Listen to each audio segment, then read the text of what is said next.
So, good mythical afternoon, ladies and gentlemen. This is Mr. A with another vlog for you. This is 9-2, Nationalism and Sectionalism.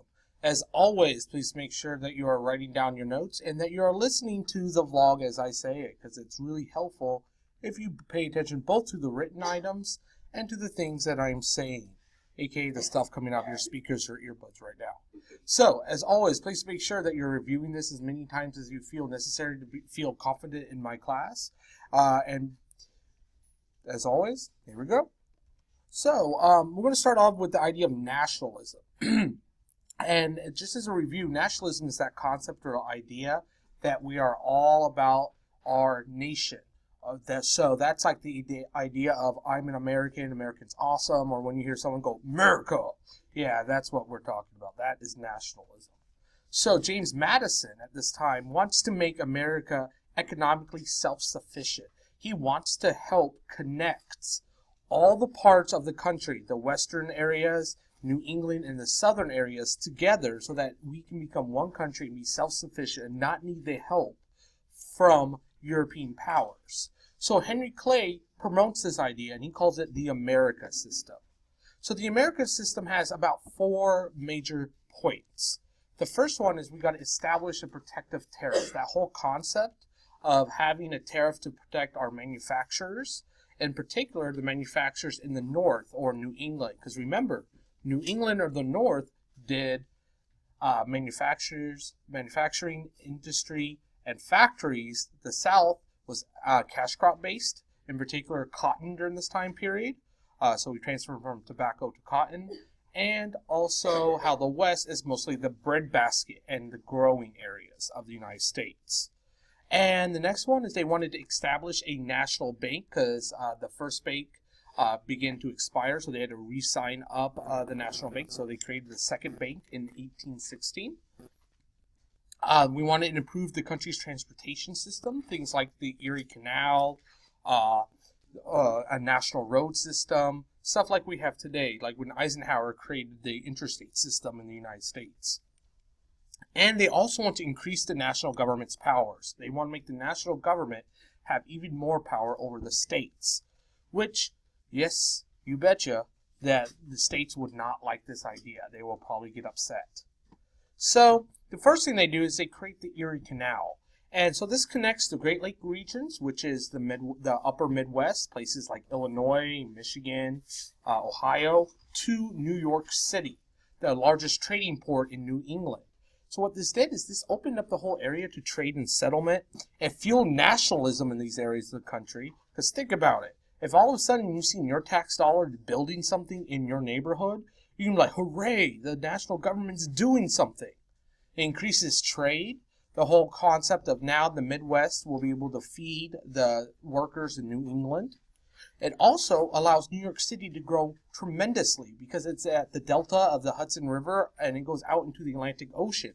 So many people will begin to immigrate to the city of New York that it will become our largest city in the United States even to this day. Then in the 1830s, we also add steam engines or trains, yes, choo-choo trains, to be used for transportation. Now, all of a sudden, we can travel much faster, not only over the river, but also over the land. Look at these numbers. In 1830, there was approximately 30 miles of train track in the whole United States. That's from like Palm Bay to approximately Rockledge on 95. So really not that much in the whole U.S. Then, 20 years later, there was 9,000 miles of track. So much more. And by the way, most of that will be in the North. Remember that may become important right around the Civil War period. So we get to this whole idea known as the era of good feelings. So we have James Monroe, who takes the presidency after Madison. He's a Dem rep because the Federalists more or less don't exist anymore. And he becomes president in 1816. So the Federalist Party does begin to disappear because no one really supports that idea, the whole idea of New England being more powerful than the rest. The idea behind the Demorettes was nationalism. Loyalty to the states decreased. So we call it the era of good feelings because actually conflict among the major different areas in the United States actually begin to become reduced, which won't last very long at all. So we have a whole bunch of new court cases developed. We have McCulloch v. Maryland. So what happens is Maryland wants to tax the national banks. The national bank is on Maryland's property. So Maryland's like, hey, if you're using my property, you should be taxed for property, just like every other person or citizen in this state. And Supreme Court shot that down, restated the idea that the national government has supremacy over the states. Because that land is being owned and used by the national government, you, the state, no longer has the ability to tax that land. That is only the federal government's ability. Then in 1824, we get Gibbons v. Ogden. So what ends up happening, we have two steamboat companies fighting over shipping rights in New York and New Jersey. And what happens is New York will say, no, I'm in charge of this. New Jersey says I'm in charge of this. The Supreme Court says, no, the federal government is in charge of this. The states do not have the power to regulate trade, only the national government. So yet again, the Supreme Court under Chief Marshal clearly begins to lay out what the national government's power was. So as the states tried to take more of the national government's power, the national government fought back through the Supreme Court. So, meanwhile, we're trying to settle our boundaries. Sorry about that jump cut, but anyway, so we want to settle our national boundaries. So we want to actually define and spread our borders with Spain in the south and the southwest, and Britain in the north and the northwest. So the first one is the Rush-Bagot Agreement in 1817, and what this does is it begins to limit the British and American warships on the Great Lakes. So this was the concept of demilitarizing this area. Because if you think about it, if you have two armies or two navies standing right next to each other with guns pointed at them, any little mistake can make a war. And Britain sorry about that. And Britain and the United States wanted to try to become friendly again. Because we wanted to rebuild our trade and our common culture that we have. For example, speaking English and the majority of us being Protestants. Then we get the Convention of 1818, which all this does is extends the U.S. and Canadian borders as far west as the Rockies. So we take the border from the very top of where Minnesota is, and we go all the way to across to where about Idaho is. And we'll figure out the rest in a bit. So, from there, we need to deal with Spain. So, Spain and the United States were not having a very good relationship at this time. And because mostly the United States and Spain disagreed on Florida and the Louisiana Purchase, where is the borders? Because remember, Florida's on the southeastern part of the United States, also on the eastern part of the Louisiana Purchase, while the rest of Spain is on the western portion of the Louisiana Purchase. Check your map if you're a little bit confused. And the problem was in Florida that Florida was not being controlled by Spain. Spain kind of let Florida just do its own thing. And so Florida was consumed with pirates, runaway slaves, and Seminoles that began to hide in East Florida. Because remember, West Florida was sold to the United States during the Louisiana Purchase. So what happens is President Monroe orders General Jackson to stop the Seminoles from raiding in and out of Florida, going into Georgia, stealing our slaves, and then bringing them back to Spanish Florida where we cannot capture them. And General Jackson's job was to not chase them into Florida. And knowing Andrew Jackson, he's just going to completely ignore those orders. So the first time the Seminoles begin to raid into Georgia, Jackson ends up chasing them all the way down to Central Florida, right till the Melbourne, Titusville area. So he went way out of where he should be. So please be aware of that. So as Jackson is chasing the Seminoles up and down Central Florida, he decides to start claiming the areas that he was in for the United States. Which Spain is like, dude, what the heck? That's my land. I don't care if it's overrun by pirates or runaway slaves or Seminoles who kill all of you. That's not my problem. And Monroe's like, I can't really go against Jackson because he's the most popular man in the United States right now, so I won't win re-election if I go against him. But I can't allow us to get into a war with Spain. So he's going to give Spain an ultimatum. He's going to do a bluff. He says Spain You need to police the Floridas and actually control the people who live there and put a administration and some military to stop these pirates from stealing our trade, stop the Seminoles from stealing our slaves, or you need to give them to the United States. So what happens is the Adams-Onis Treaty of 1819. This is when Spain goes, you know what?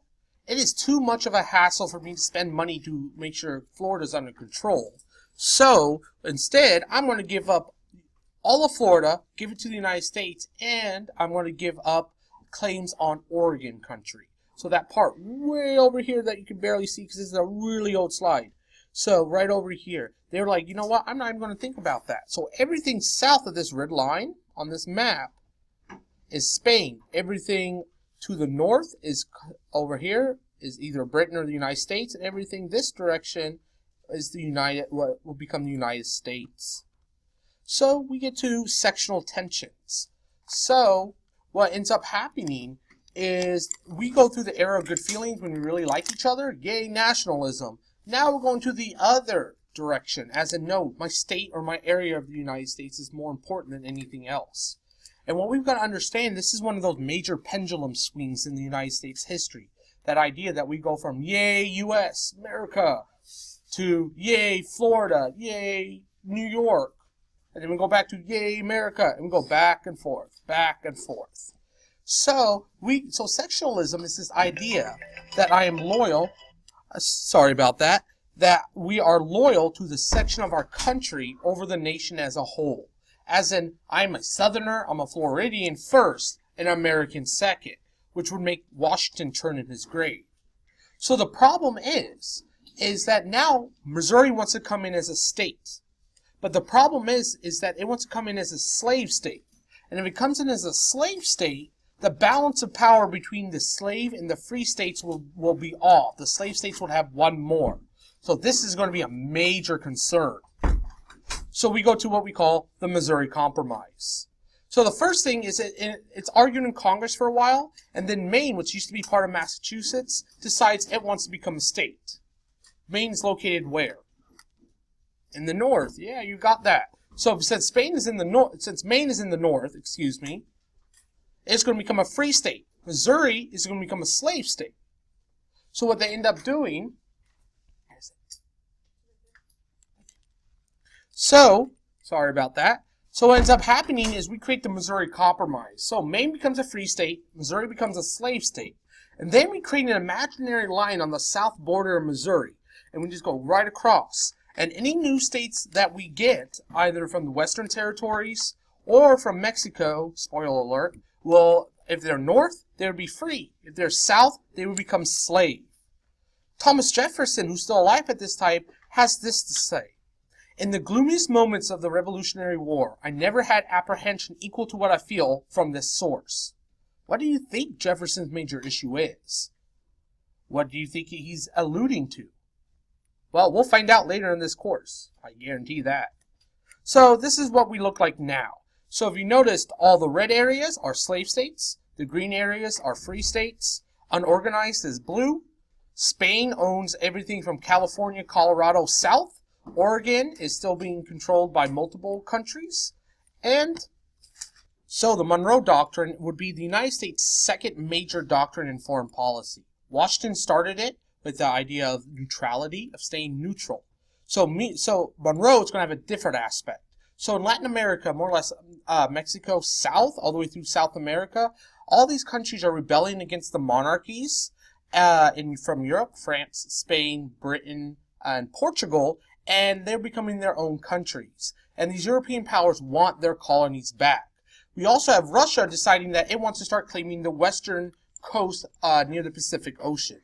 So in December of 1823, President Monroe issues the Monroe Doctrine. He states three major things. One, that the United States, that North and South America are no longer open for colonization. Two, any countries that begin to colonize North and South America will be attacked by the United States. Three, and that they stay out of our backyard, the United States will stay out of European affairs.